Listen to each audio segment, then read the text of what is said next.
On November 15th, 1966, two young couples drove past an abandoned munitions plant in Point Pleasant, West Virginia.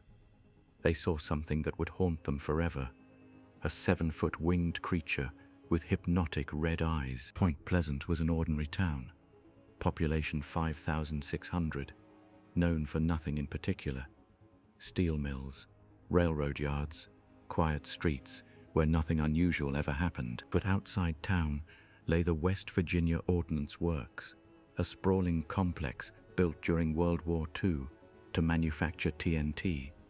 Abandoned, decaying, surrounded by 7,500 acres of industrial wasteland. On that November night, Roger and Linda Scarberry were driving home from a drive-in movie. Steve and Mary Mallet followed in their own car, heading the same direction. As they passed the TNT area, Roger noticed something perched on a metal gate. At first, he thought it was a large bird.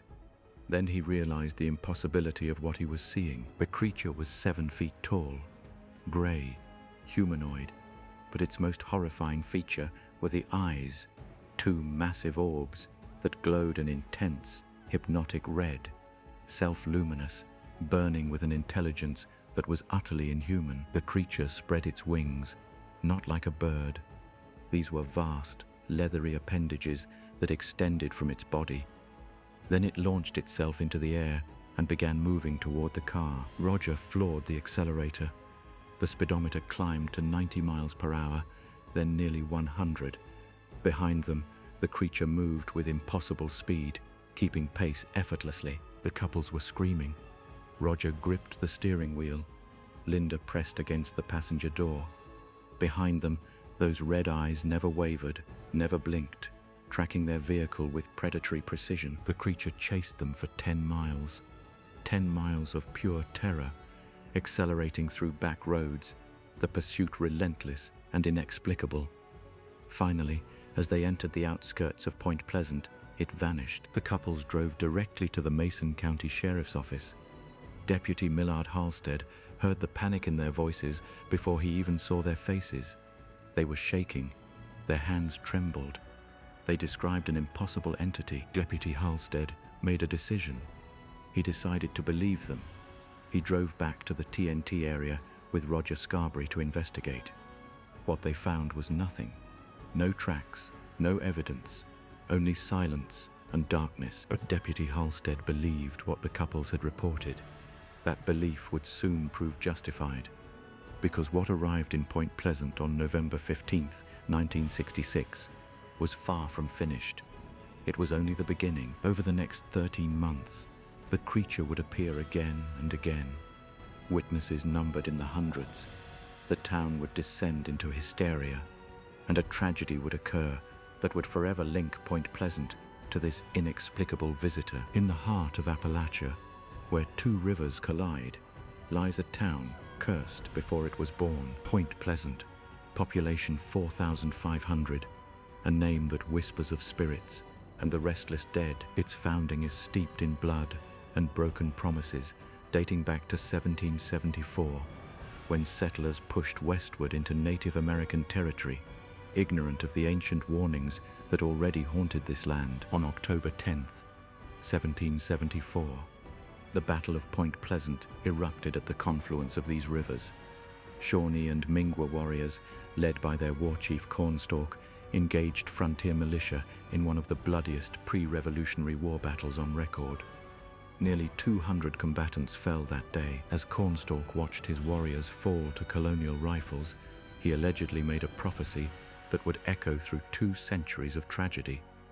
Some say he cursed the very ground where his blood soaked into the earth. The curse's words are disputed by historians, but locals swear by a version recorded in Appalachian folklore that Point Pleasant would know no peace for 200 years, that calamity would visit the town again and again. Whether supernatural or coincidence, Point Pleasant's history reads like a litany of disasters. Floods devastated the valley in the 1880s, fires consumed entire neighborhoods, mines collapsed. The Ohio River, which seemed to nurture the town, often turned violent. By the 1940s, during World War II, the US government saw Point Pleasant as the perfect location for an armaments facility. The TNT plant was constructed just north of town, sprawling across 15,000 acres of industrial production. At its peak, the plant employed 5,000 workers.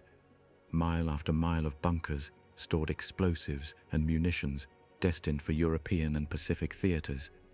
When the war ended in 1945, the facility was abandoned almost overnight. What remained was a ghost town unto itself. Hundreds of concrete bunkers, now empty. The North Power Plant, a massive industrial structure, stood silent and crumbling. Rusted machinery lay scattered like the bones of some mechanical leviathan. The bunkers became playgrounds for teenagers. The dense forest reclaimed the cleared land. Hunters ventured into the overgrown complex. By 1966, few remembered why the TNT plant had been built, or that it had ever served a purpose. The locals had a name for this place, the TNT Area. It was known as a place where strange things happened. Dogs refused to enter. People reported inexplicable sounds echoing from the bunkers. Some whispered of lights in the sky above the plant at night. Point Pleasant itself, meanwhile, had become a working-class river town of modest means. Churches dotted the main streets. Families had lived there for generations, descendants of the frontier settlers who survived Cornstalk's wrath. Few believed in curses anymore. The Cornstalk legend had become folklore, a quaint story told to tourists. But the town's history of tragedy and misfortune was undeniable, woven into its very fabric. In November 1966, Point Pleasant stood at the threshold of a mystery that would shatter its small-town tranquility and resurrect all the old superstitions about curses, darkness, and things that should not exist. Word of the initial sightings spread like wildfire through Mason County. Within days, the phenomenon escalated from isolated incident to widespread phenomenon. Dozens of witnesses, construction workers, families, night shift employees began reporting encounters with a massive winged creature. The sightings clustered around Point Pleasant, intensifying each evening. November 16th, 1966. Newell Partridge, a respected family man, witnessed something that would haunt him for decades. In his TNT Area property, he observed a figure of impossible proportions hovering near his residence. Partridge described hypnotic, glowing red eyes that seemed to pierce through darkness with an unnatural luminescence. The figure possessed wings folded against its body, 7 feet tall, an anatomical impossibility. In panic, Partridge called for his German shepherd, Bandit. The dog bolted toward the creature without hesitation, barking frantically. Both disappeared into the pitch-black field beyond the property line. Bandit never returned. The dog vanished completely, leaving only bewildered silence and a family wreathed in inexplicable loss. Partridge's account carried the weight of eyewitness trauma. His story was documented, witnessed, credible. Other accounts flooded in. Near the abandoned TNT ammunition plant, construction workers reported sightings. A young couple parked on a country road encountered the creature hovering directly above their vehicle. The creature's movements defied known aerodynamics. Witnesses described it hovering motionless, then accelerating to impossible speeds. Some reported it following vehicles, maintaining pace effortlessly with highway traffic. Fear began manifesting in the community itself. Residents armed themselves, doors locked earlier each evening. Children were kept indoors after sunset. The psychological atmosphere shifted from curiosity to genuine dread. Local newspapers seized upon the phenomenon. The Point Pleasant Register and surrounding publications began dedicated coverage. Headlines screamed about the unknown creature terrorizing the valley. One reporter, inspired by the Batman television series phenomenon sweeping American culture in 1966, coined a name that would define the mystery forever: the Mothman. The term captured something primal and terrifying. Within 2 weeks, over 100 verified sightings had been reported across Mason County. The name Mothman transformed the mystery from a rural curiosity into a cultural phenomenon. Newspapers statewide ran the story. Amateur investigators converged on Point Pleasant. Curiosity seekers patrolled the TNT area nightly, hoping to document evidence. The community transformed into an inadvertent hub of paranormal investigation. Yet with each passing night, the sightings continued. The creature seemed not frightened by human attention, but perhaps emboldened by it. The phenomenon escalated beyond rational explanation or denial. In the autumn of 1966, a stranger arrived in Point Pleasant. His name was John Keel, a writer and paranormal investigator. Keel was not a believer. He was a skeptic, a man trained to question everything. But Point Pleasant would change him forever. He came to debunk. He came to find rational explanations. He came armed with notebooks, cameras, and the conviction that logic could solve anything. Within weeks, John Keel had interviewed over 100 witnesses. Each account was consistent. Each testimony defied conventional explanation. The skeptic's armor began to crack. Keel's turning point came through an unlikely ally, Mary Hyre, a local newspaper reporter who had been documenting the phenomena for months before Keel arrived. Mary Hyre was respected in Point Pleasant. She had access to witnesses, records, and the town's collective memory. More importantly, she believed every word her sources told her. Together, they formed an unlikely partnership.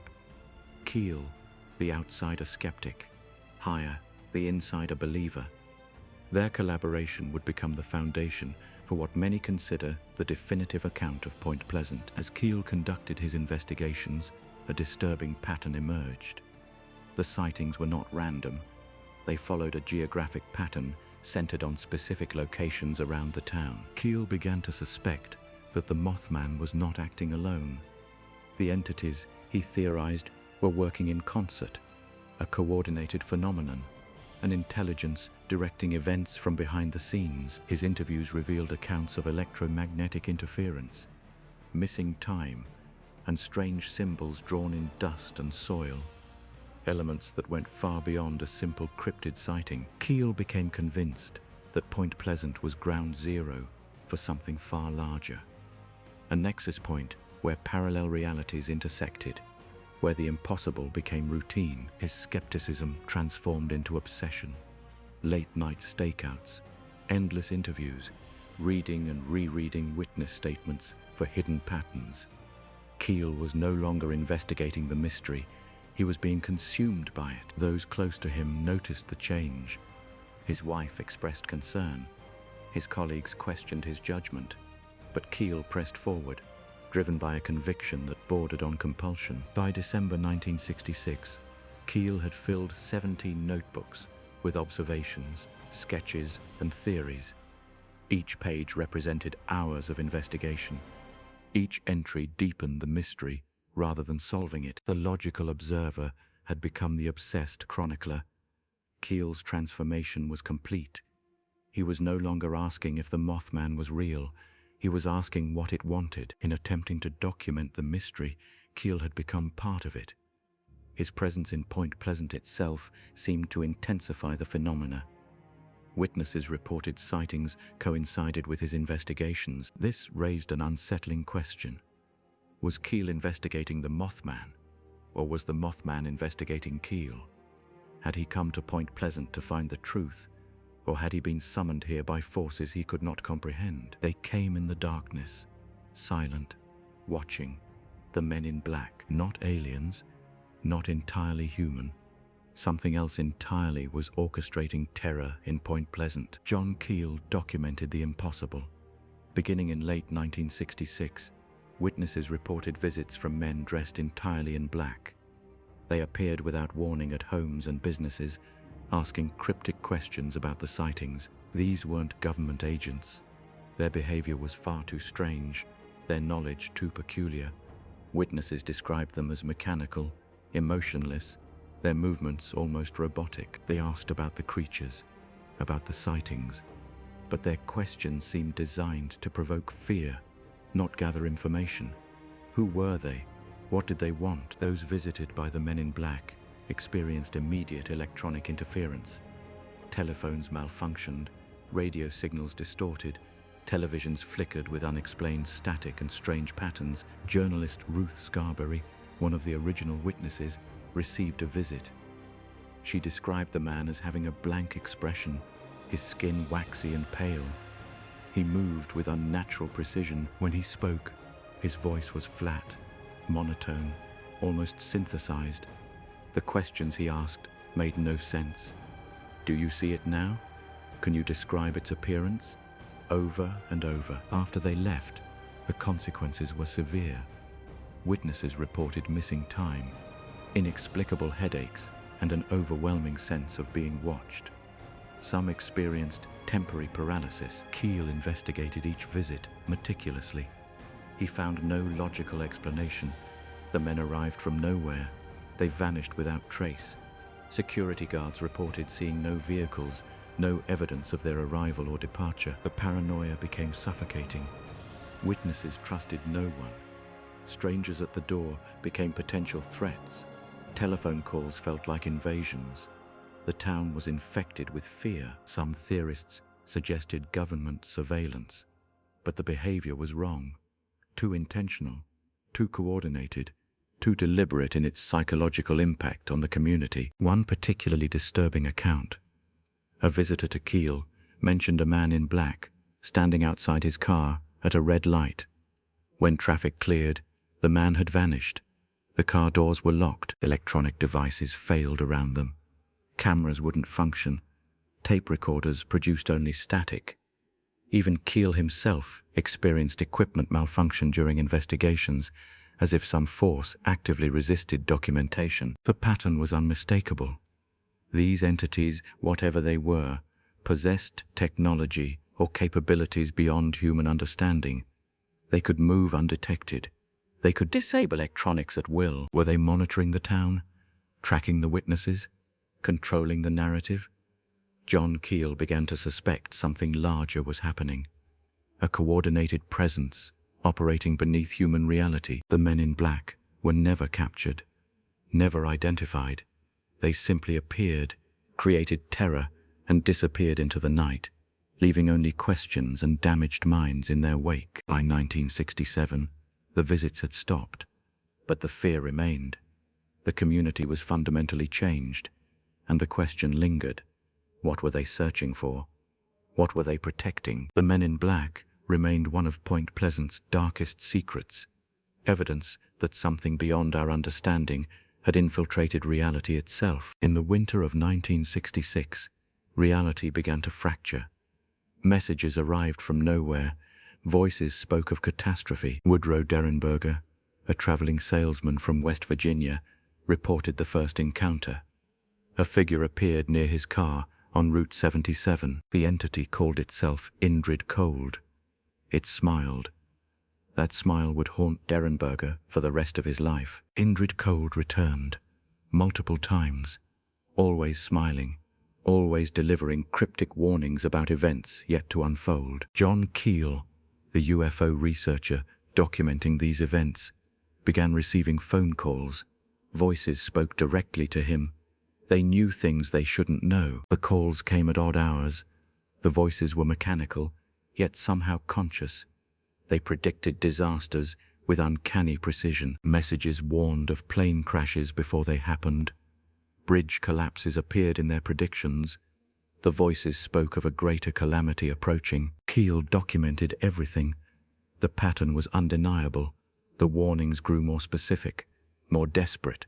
Something was coming. By November 1966, the messages reached a crescendo. Multiple witnesses reported receiving calls. The same entity, the same dire predictions. Then came the final warning. A nationwide blackout would plunge America into darkness. Catastrophe would follow. The countdown had begun. On November 9th, 1965, the prophecy came true. The Northeast blackout. A third of America without power.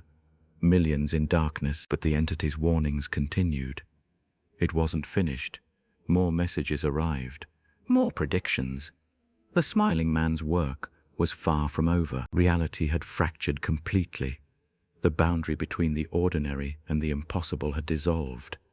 Voices from the void had reached through. The question remained unanswered. Were these prophecies or proof of something far more terrifying? Were the voices warning or manipulating? The smiling entity had proven its knowledge. It had demonstrated its power, and it was still out there, still watching, still communicating. On December 15th, 1967, an ordinary Tuesday evening, a bridge that had carried thousands of people safely across the Ohio River for nearly 40 years was about to fail catastrophically. But the tragedy that claimed 46 lives was not inevitable. It was set in motion decades earlier, during the bridge's construction in 1928, when a hidden flaw was unknowingly embedded into its very skeleton. The Silver Bridge was an engineering marvel of its time, a self-anchored suspension span designed to connect Point Pleasant, West Virginia, to Gallipolis, Ohio. At a length of 700 feet, it represented the triumph of modern American infrastructure. The bridge's design employed a unique suspension system. Massive eye-bars, thick steel bars with holes drilled at each end, formed the critical chains that supported the entire structure. These eye-bars were the bridge's lifeline, engineered to withstand tremendous stress. But in 1928, during the fabrication process, one eye-bar was damaged. A critical crack formed in the metal, invisible to inspectors, subtle enough to be missed by even the most rigorous quality control of the era. For nearly 4 decades, this eye-bar bore the weight of countless vehicles crossing daily. The bridge was never designed for the volume of modern traffic it would eventually face. Rush hour congestion had become routine by the 1960s. Each vehicle added strain to the aging structure. Each commute, each delivery truck, each moment of increased weight stressed the eye-bars further. The hidden crack was slowly, relentlessly spreading, expanding millimeter by millimeter under the relentless burden. No one knew. Engineers didn't know. Inspectors didn't know.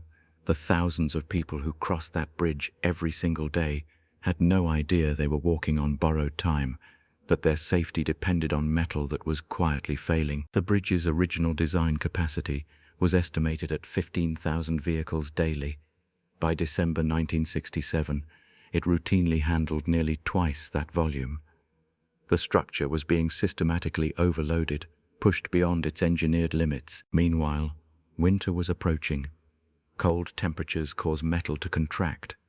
The bridge, made entirely of steel, was subjected to constant thermal stress as seasons changed.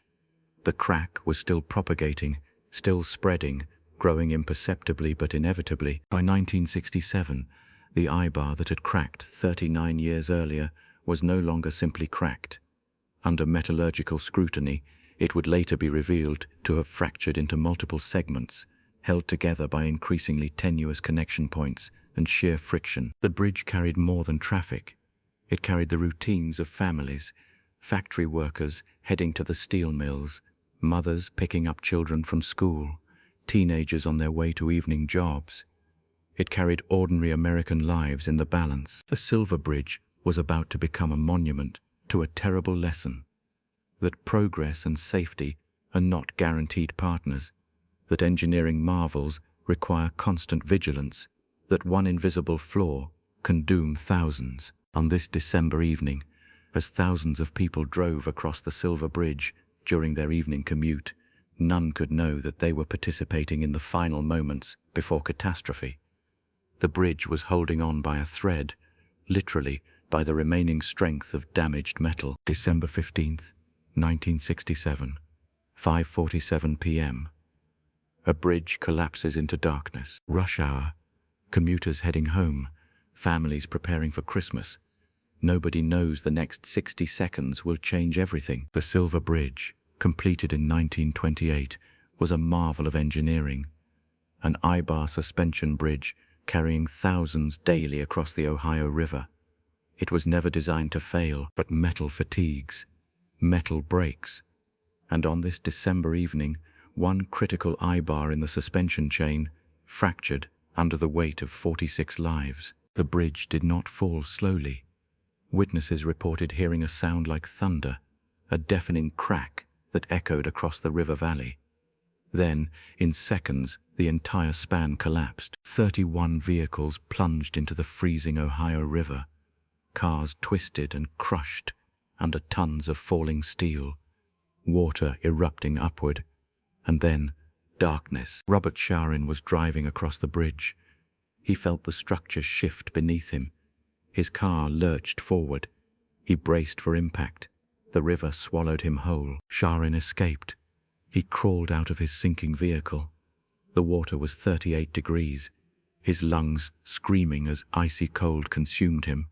He swam upward, desperate for air. Nearby, Norma Tass was crossing with her daughter. Her car sank immediately. She fought through icy water, arms numb with cold, reaching for her child above the darkness. Rescue boats launched within minutes. Divers plunged into black water, flashlights cutting through the darkness, searching, calling, finding bodies, finding victims, finding tragedy. 46 people died that night. 31 vehicles recovered. The death toll made it one of America's worst bridge disasters. The Christmas season turned into mourning. The nation mourned. Engineers investigated. Structural analysts examined the eye bars. The cause was determined: metal fatigue, a failure point that had weakened over decades. But Point Pleasant knew something the engineers did not. The Mothman sightings had stopped, completely, abruptly, on the exact day of the collapse. The last confirmed sighting occurred on December 14th, one day before the bridge fell. Witnesses reported the creature appeared more frantic, more desperate, as if warning them of something inevitable. Did the Mothman vanish because its warning had been fulfilled? Did it appear to Point Pleasant only to witness the moment of catastrophe? The creature's purpose remained inscrutable. 13 months, 46 sightings, countless witnesses, and then nothing. The Mothman had delivered its message through presence alone. Whether prophecy or coincidence, the outcome remained unchanged. The bridge disaster investigation concluded in 1968. Metal fatigue, progressive failure, lack of inspection, a purely mechanical explanation. Science had its answer, but the mystery remained. If the Mothman was merely folklore, why did its sightings cease so precisely? If it was paranormal warning, why could it not prevent the tragedy? If it was biological phenomenon, where did it go? What remained undeniable? 46 people perished, a bridge failed, a creature vanished, and Point Pleasant was forever changed by the intersection of tragedy and the unexplained. On December 15th, 1967, the Silver Bridge collapsed into the Ohio River. 46 people died. The question that haunts Point Pleasant remains: was Mothman a warning nobody heeded, or a phantom born from collective fear? Within days, federal investigators from the National Transportation Safety Board descended on Point Pleasant. Their mandate was clear: find the mechanical cause. No ghost could explain 46 deaths. The NTSB's conclusion came swiftly and definitive. The collapse resulted from stress, corrosion, cracking, a hairline fracture in eyebar joint number 330. That single defective joint bore the weight of the entire structure. Steel, when exposed to repeated stress and certain chemical conditions, becomes brittle. The eyebar, a crucial load-bearing pin, had been slowly failing for years. No mystical force required, only physics. The skeptical community seized on this explanation with satisfaction. The bridge was simply old, poorly maintained, and metallurgically doomed. Everything else, the sightings, the prophecy, the eerie timing, was coincidence amplified by fear. Scientists offered alternative explanations for Mothman itself. Misidentified sandhill cranes, large birds with 7-foot wingspans and pale plumage. They migrate through Ohio in autumn. Eyewitnesses, unfamiliar with such creatures, constructed mythology around natural biology. Others suggested barn owls, the nocturnal birds' reflective eyes, when caught in flashlight beams, glow with an otherworldly red luminescence. Perched on a distant barn silhouette, a barn owl becomes a cryptid in the darkness. Mass hysteria became the final pillar of skeptical analysis. Once the first sightings gained local attention, witnesses expected to see the creature. Expectation becomes perception, misidentification becomes confirmation, fear becomes evidence. Psychologists call this observer expectancy effect. Once a community believes something is hunting them, their brains filter sensory data accordingly. A barn owl becomes a monster, a crane becomes a harbinger. Science, not supernature, explains the phenomenon. This rational framework is compelling. It explains everything except one stubborn detail. Why did so many witnesses, across different locations and times, describe the same impossible creature with such consistency before any mythology existed? The paranormal interpretation persists in the collective memory. Mothman was not a misidentified bird. It was a harbinger, a supernatural sentinel sent to warn of approaching catastrophe.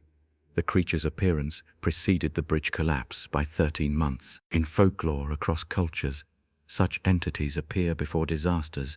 Banshees precede death in Irish tradition. The Baku announces catastrophe in Japanese myth. Is Mothman part of an ancient pattern, a harbinger archetype recurring through human experience? John Keel himself believed the creature was real, perhaps interdimensional, perhaps demonic, but genuinely present and intentionally communicating through its appearance. The bridge collapse was not accidental, it was foretold. Yet even this explanation faces its own logical fractures. If Mothman was a harbinger sent to warn, did it fail? Nobody heeded the warning. The bridge collapsed anyway. Did the creature try and humanity simply refuse to listen? The truth may be more unsettling than either explanation alone. Perhaps the bridge collapse was inevitable, a mechanical failure waiting to happen.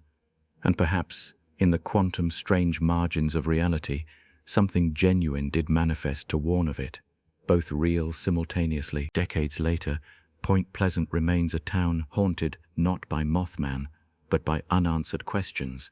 The wreckage was cleared, the bridge was rebuilt, the stress corrosion crack was explained, but the synchronicity, the creature appearing months before catastrophe, lingers. In the end, we are left with dueling narratives that refuse to synthesize. Science explains the bridge, folklore explains Mothman, but neither fully explains why both happened together, in the same place, in the same sequence. The mystery persists in the gap between them. 50 years have passed since that December night when the Silver Bridge collapsed. Yet Point Pleasant refuses to forget. Every September, thousands descend upon this quiet Ohio Valley town for the Mothman Festival. They come seeking answers. They come seeking proof. In the heart of downtown, a 17-foot stainless steel statue stands as a permanent monument. Wings spread wide, eyes hollow and eternal, watching over the town that fears and reveres it. The Mothman Museum opened in 2005, converting a former TNT plant building into a shrine of documentation. Photographs, artifacts, testimonies, all preserved in the exact location where the creature was first glimpsed. But the real catalyst for the legend's immortality came in 1975, when author John Keel published The Mothman Prophecies.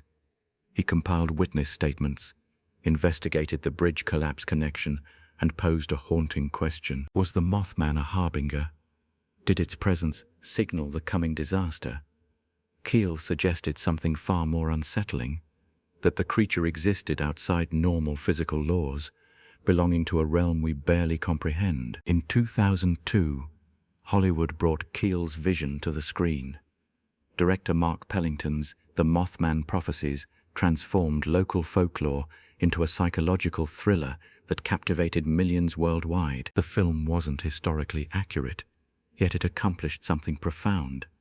It enshrined Mothman in America's cultural consciousness, transforming a regional mystery into a national legend. But here's what haunts most deeply. The sightings never stopped. In the decades following 1967, witnesses continued reporting encounters, wings, glowing red eyes, a presence that seemed deliberately evasive. 1976, 1989, 1999, 2007, 2013. The reports came sporadically, each one dismissed by skeptics, each one believed fervently by those who experienced it. The pattern suggested intelligence, not instinct. Modern researchers now ask, was Mothman an ecological phenomenon we failed to classify? An interdimensional visitor? A manifestation of collective trauma seeking physical form? Point Pleasant became ground zero for a mystery that refuses categorization. It bridges science, folklore, grief, and the human need to explain the inexplicable. The festival returns each year. The museum remains open. The statue stands watchful. And in the darkness of rural West Virginia, some claim the legend still hunts. Perhaps that is the true power of Mothman. Not whether it was real, but that believing in it allows us to process our deepest fears. Tragedy, loss, and the terrifying possibility that the universe holds answers we cannot grasp. As the sun sets over the reconstructed bridge, the question remains unanswered. In the gathering shadows, we're left to wonder, is Mothman still watching? And if so, what is it waiting for?